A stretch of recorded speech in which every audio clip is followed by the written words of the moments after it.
This video is about a Python program that I made to show the learnings I covered this quarter.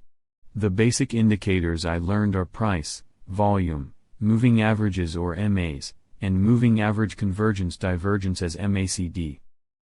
Price is the cost of a share of a stock. It is represented by candlesticks, which is a special chart type to show price movement.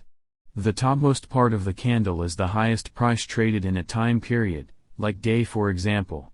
The bottom part is the lowest price traded in a time period. The first price traded in the time period is the open, and the last price traded in the time period is the close. If the close is higher than the open, it is considered a gain, and the candle is green in a colored chart. If the open is higher than the close, it is considered a loss, and the candle is red in a colored chart. If the open and close prices are the same, it isn't a gain or a loss, and the candle looks like a cross. Recognizing the candlestick patterns is very important in trading. Volume is the number of shares traded over a period of time and is the only indicator not derived from price. MAs are the averages of price over a given period of time, like a 20-day MA or a 50-day MA. When two MAs intersect, it gives a possible buy or sell signal.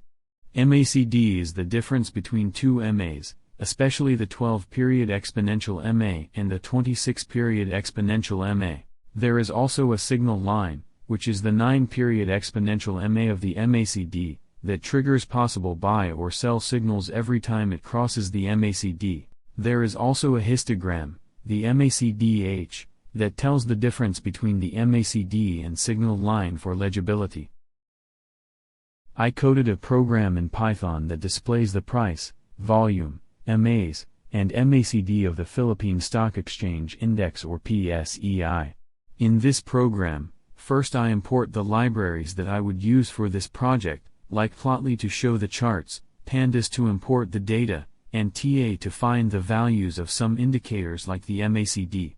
Then, using the Pandas library, I import the data from a file that I have downloaded from Yahoo Finance beforehand. Next, I derive the values of the MAs and MACD with the TA library, since they are not part of the original imported file. Finally, the rest of the code uses Plotly to show the charts in their full glory. It is important financially to know how to use the stock market to one's advantage, and showing the indicators of the stock market with a program can help with that.